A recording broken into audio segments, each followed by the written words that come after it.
ভারতের মাথা খারাপ করে দিয়েছেন বাংলাদেশের অবসরপ্রাপ্ত দুই সেনা কর্মকর্তা।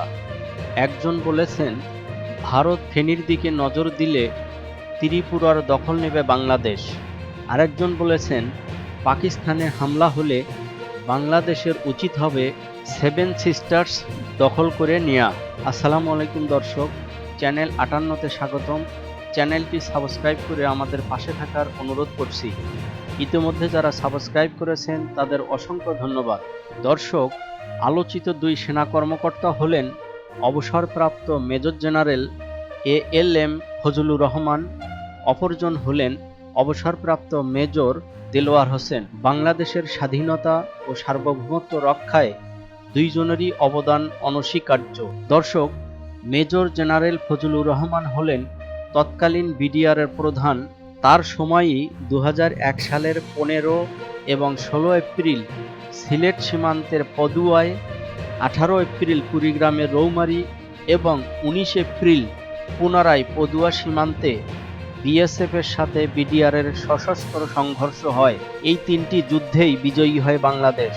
অন্তর্বর্তী সরকার দায়িত্ব নেওয়ার পর তাকে পিলখানা হত্যাকাণ্ড সংক্রান্ত বিডিআর কমিশনের প্রধান করেছে।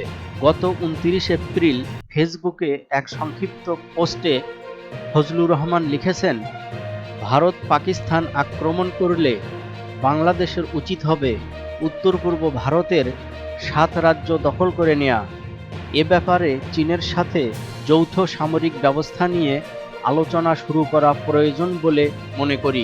এদিকে বিষয়টি নিয়ে বৃহস্পতিবার প্রধান উপদেষ্টার প্রেস উইং থেকে বলা হয়েছে, বর্তমান সরকার ফজলুর রহমানের দৃষ্টিভঙ্গিকে সমর্থন করে না, এটি তার একান্ত ব্যক্তিগত মতামত। প্রেস সচিব শফিকুল আলম এক বিবৃতিতে বলেন, বাংলাদেশ সব দেশের সার্বভৌমত্ব ও স্বাধীনতাকে সম্মান করে।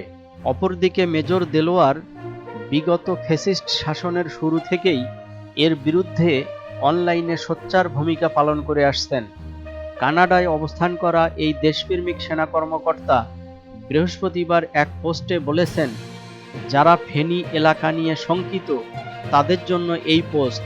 ইনশাআল্লাহ সেই ভুল করার মতো সাহসও উনাদের হবে না।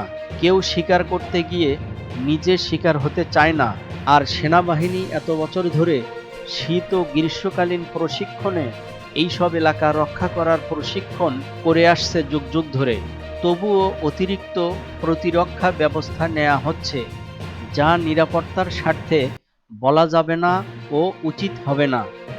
মানচিত্রে ফেনী ও ত্রিপুরার দুর্বল পয়েন্ট দেখিয়ে তিনি বলেন, শুধু এটুকুই বললাম যে ফেনী খেতে চাইলে ত্রিপুরা খেয়ে দেব ইনশাআল্লাহ। বাংলাদেশের মুসলমানরা ধর্মের ক্ষেত্রে কিছুটা অলসতা করলেও দেশ ও ধর্মের জন্য জীবন দিতে এক মুহূর্ত দ্বিধা করে না। গরুর মূত্র পান করে যুদ্ধ করা যায় না, বরং শুধু প্রোপাগান্ডা ছড়ানো যায়। আল্লাহ হাফেজ।